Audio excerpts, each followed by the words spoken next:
నీటి మీద నీడ, గాల్లో కట్టే మేడ. కొందరు రాజకీయ నేతల మాటలు వింటే గుర్తొచ్చే పదాలివి. అధికారంలో ఉన్నప్పుడు శ్రీరంగ నీతులు చెప్పారు. అధికారం అనే పరదాను కప్పి తమ ఆక్రమణలను దాచి ఉంచిన వారి బాగోతాలన్నీ ఇప్పుడు బయటపడుతున్నాయి. ఇంతకీ ఎవరు వారు? వారు చెప్పిన నీతి వ్యాఖ్యలేంటి అనే కదా మీ డౌట్. అయితే చూసేయండి.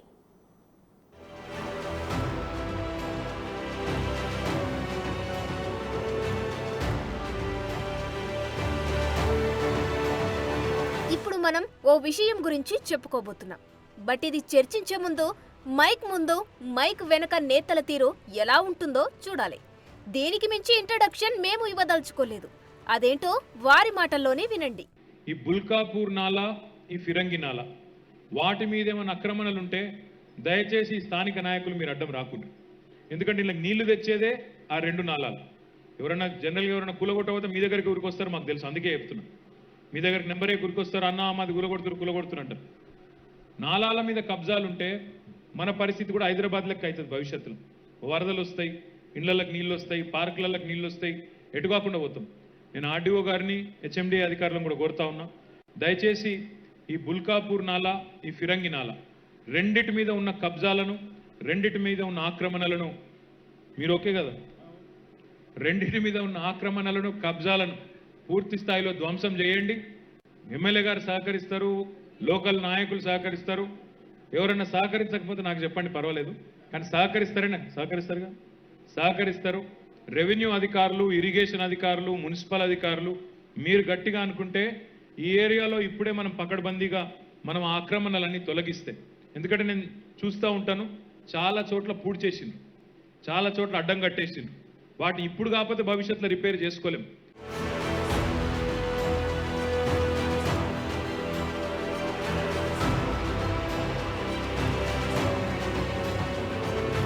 మాట్లాడింది అప్పుడు మంత్రి హోదాలో ఉన్న కేటీఆర్. సబ్జెక్ట్ నాలాలు, వాటిపై ఉన్న కబ్జాలు.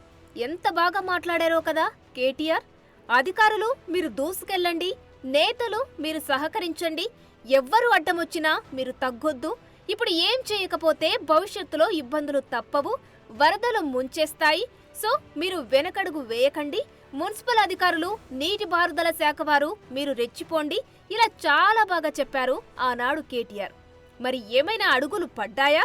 నాలాలను చెరపట్టిన వారి భరతం పట్టారా? ఈ క్వశ్చన్స్ కు ఆన్సర్ నో అని బల్లగుద్ది మరీ చెప్పవచ్చు. ఎందుకంటే ఏకంగా మాజీ మంత్రి గారు ఉన్న ఫామ్ హౌసే నాలాను ఆక్రమించి కట్టింది కదా. ఇంకేం చర్యలు తీసుకుంటారు అధికారులు? నాకంటూ ఏ ఫామ్ హౌజు లేదు, స్పష్టంగా చెప్తా ఉన్నా. నా మిత్రుడు ఒక ఆయనకి ఫామ్ హౌస్ ఉంటే నేను లీజ్ మీద తీసుకున్నమాట వాస్తవం. ఒక 7-8 ఏళ్ళ నుంచి లీజ్ మీద ఉన్నమాట వాస్తవం.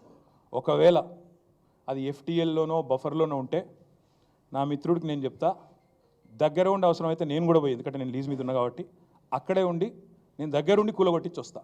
ఒకవేళ అందులో ఏమైనా తప్పు ఉంటే, ఎఫ్టీఎల్లో బఫర్లో ఉంటే నేనే దగ్గరుండి కూలగొట్టించి వస్తా.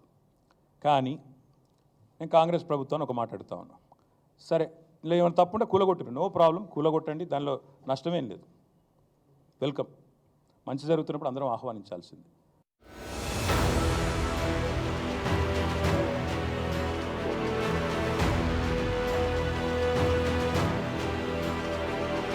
ఇది ఇప్పటి మాట. ఆయన ఆనాడు చెప్పిన మాటలు, ఇచ్చిన ఆదేశాలు ఇప్పుడు అమలవుతున్నాయి. అందుకే అలా తవ్వుకుంటూ పోతే కేటీఆర్ ఏళ్లుగా ఉన్న ఫామ్ హౌసే నాలాపై ఆక్రమించి కట్టారని తేలింది. నాలా ఆక్రమించి జన్వాడ ఫామ్ హౌస్ లో నిర్మాణాలు జరిగినట్లు ప్రభుత్వం తేల్చింది. 14 గుంటల భూమి కబ్జా చేసినట్లు అధికారులు కన్ఫర్మ్ చేశారు. స్థలాన్ని కబ్జా చేసి ప్రహరీ గోడ, గేటును కేటీఆర్ సన్నిహితులు నిర్మించారు. మంత్రిగా ఉన్నప్పుడు అదే ఫామ్ హౌస్ లో కేటీఆర్ ఉన్నారు. ప్రస్తుతం ఫామ్ హౌస్ బయట మాత్రమే అధికారులు సర్వే చేశారు. హైకోర్టు గాని ప్రభుత్వం గాని అనుమతిస్తే ఫామ్ హౌస్ లోపల సర్వే చేస్తామని అధికారులు చెబుతున్నారు. అప్పుడు అసలు కథేంటో తెలుస్తుందంటున్నారు.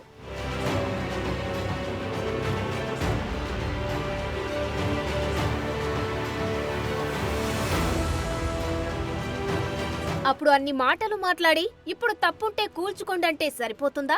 కేటీఆర్ ఆ ఫామ్ హౌస్ లో ఉంది ఓ మంత్రిగా, అది కీలకమైన municipal and urban development minister గా.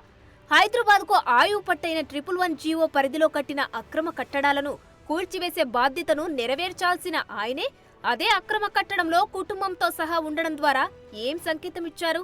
నాకు ఆ విషయం తెలియదు అని అమాయకంగా మాత్రం మాట్లాడకూడదు. ఆ ఫామ్ హౌస్ను లీజుకు తీసుకొని మీరు అక్రమార్కులకు అండగా నిలిచినట్లు కాదా? మీరు చేసిన పనితో మరింత మంది అక్కడ ఫామ్ హౌస్లు కట్టుకోలేదా? ఓ బాధ్యతాయుతమైన పదవిలో ఉండి అక్రమార్కులకు అండగా నిలవడాన్ని ఎలా అర్థం చేసుకోవాలి? ఆ సమయంలో 111 జీవోనే ఏకంగా ఎత్తేయాలని అసెంబ్లీలో తీర్మానం చేసింది కూడా ఇందుకేనా? ఫామ్ హౌస్ ఇష్యూ తెరపైకి వచ్చిన ప్రతిసారి కేటీఆర్ డ్యామేజ్ కంట్రోల్ చేసుకోవడానికి ప్రయత్నిస్తున్నారు. లీజ్ అంటూ, మిత్రుడిది అంటూ ఇలా సన్నిహితుల పేర్లు చెప్పి విషయాన్ని సైడ్ ట్రాక్ చేస్తున్నారు.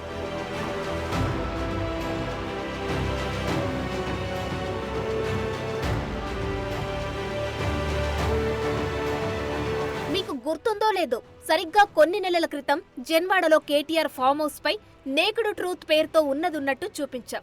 అసలు కేటీఆర్ కు ఆ ఫామ్ హౌస్ కు ఉన్న లింక్స్ ఏంటి? అది అక్రమ కట్టడం ఎలా అయ్యింది? ఆ ల్యాండ్ ఎవరి చేతుల నుంచి ఎవరి చేతుల్లోకి ఎలా మారింది?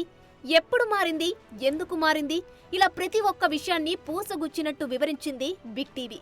టోటల్ గా 111 జీవో పరిధిలో నిర్మించిన కట్టడం అక్రమమని తేల్చింది. ఇప్పుడు అదే విషయం ఒక్కొక్కటిగా బయటకు వస్తుంది.